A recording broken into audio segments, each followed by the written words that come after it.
Começa agora. Descobrindo a Revista Espírita. Os fatos, os fenômenos, as análises que auxiliaram Allan Kardec a consolidar os alicerces do Espiritismo. Descobrindo a Revista Espírita. Pesquisa e apresentação, Luiz Armando de Freitas Ferreira.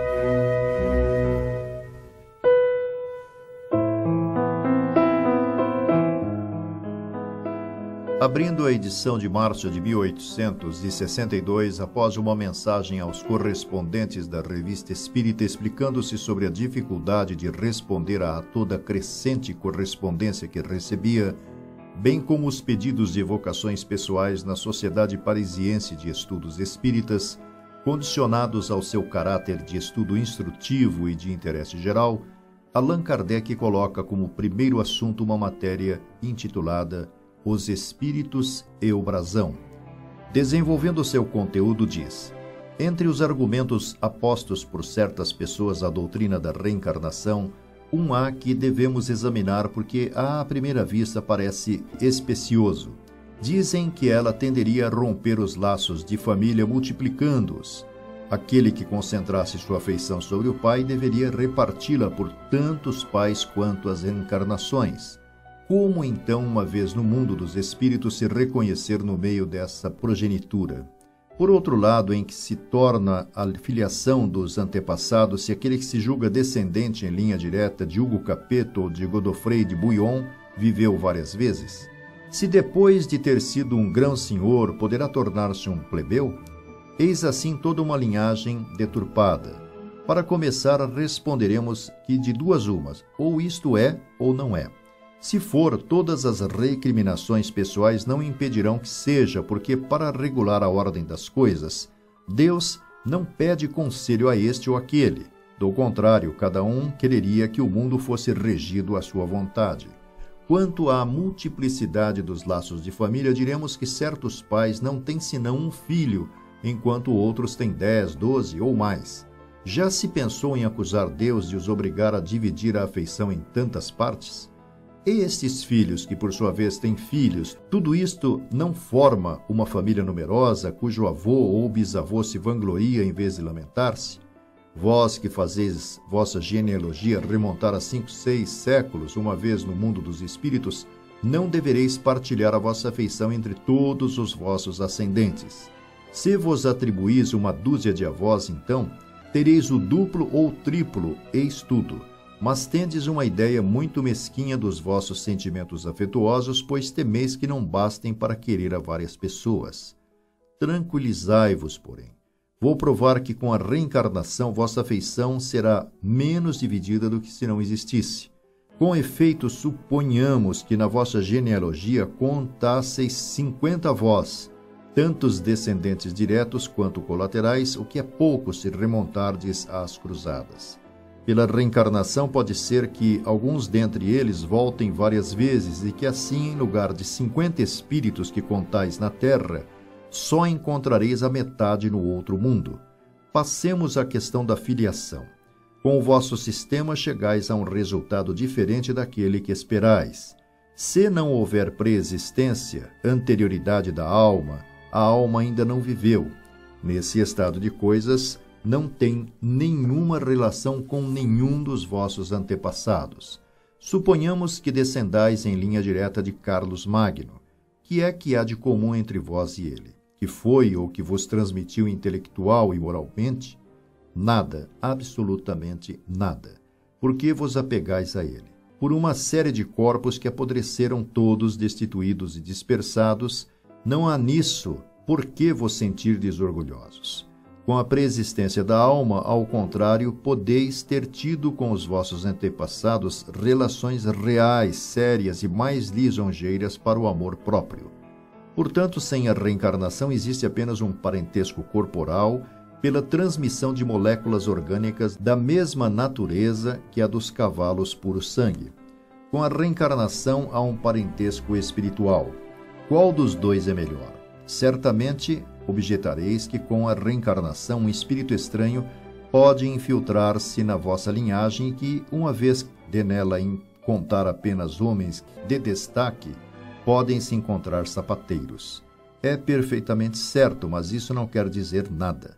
São Pedro era um pobre pescador, não seria de uma casa bastante digna que nos fizesse corar por tê-lo em nossa família? Depois, entre os antepassados de nomes brilhantes, tiveram todos uma conduta muito edificante, a nosso ver, a única coisa de que até certo ponto nos poderíamos honrar, posto o seu mérito nada tenha com o nosso. Que se pesquise a vida particular desses paladinos, desses grandes barões que roubavam sem escrúpulos os transeuntes e que, em vossos dias, seriam arrastados à barra do tribunal por seus grandes feitos? De certos grãos senhores, para quem a vida de um vilão não valia uma peça de caça, pois faziam enforcar um homem como um coelho? Tudo isso eram pecadilhos que não manchavam brasões, mas fazer um casamento desigual e introduzir na família um sangue plebeu era um crime imperdoável. Ora, por mais que se faça quando soar a hora da partida e soa para os grandes como para os pequenos, terão de deixar na terra as roupas bordadas e os pergaminhos, de nada servirão diante do juiz supremo que pronuncia esta sentença terrível: aquele que se exaltar será humilhado. Se bastasse descender de qualquer homem para ter seu lugar marcado previamente no céu, a gente o compraria barato, pois custava apenas o mérito alheio. A reencarnação dá uma nobreza mais meritória, a única aceita por Deus, há de haver animado uma série de homens de bem. Feliz aquele que puder depor aos pés do Eterno o tributo dos serviços feitos à humanidade em cada uma de suas existências, porque a soma de seus méritos será proporcional ao número de existências, mas aquele que apenas puder prevalecer-se da ilustração de seus antepassados perguntará a Deus: por que vós mesmos não vos ilustrastes? O Sr. Salguez de Angers não é partidário da reencarnação. Desde o aparecimento de O Livro dos Espíritos, escreveu-nos uma longa carta na qual combate esta doutrina com argumento baseado na sua incompatibilidade com os laços de família.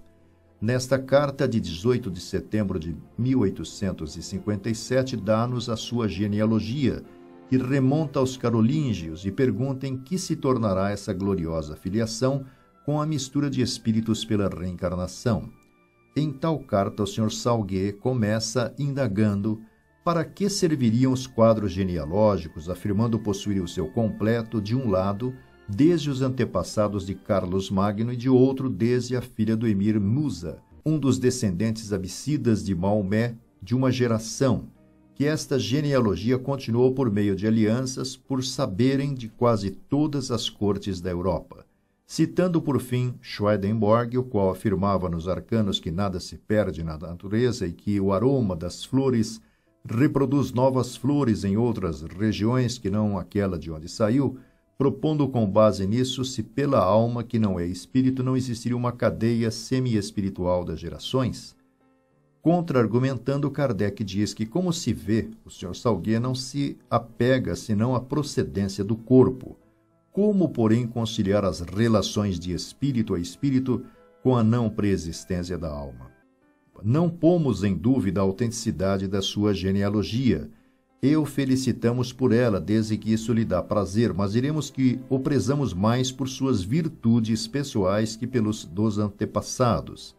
A autoridade de Swedenborg é nisto muito contestável, quando atribuiu ao aroma da reprodução das flores. Falta lógica à comparação, porque se a alma apenas se descora pelo seu perfume sobre a alma que lhe sucede, não a cria. Contudo, deveria transmitir-lhe suas próprias qualidades, e em tal hipótese não vemos por que o descendente de Carlos Magno não teria enchido o mundo com o brilho de suas ações, enquanto que Napoleão descende de Carlos Magno, ou melhor, que foi Carlos Magno, que veio no século XIX continuar a obra começada no VIII, e a gente compreenderá. Mas, com o princípio da unicidade de existência, nada liga Carlos Magno aos seus descendentes, a não ser esse aroma transmitido passo a passo sobre almas incriadas. E então, como explicar por que, entre os descendentes, houve tantos homens nulos e indignos e por que Napoleão é um gênio maior que os seus obscuros antepassados. Faça-se o que fizer, sem a reencarnação, a gente se bate a cada passo contra dificuldades insolúveis que só a preexistência da alma resolve de maneira ao mesmo tempo simples, lógica e completa, porque dá razão de tudo.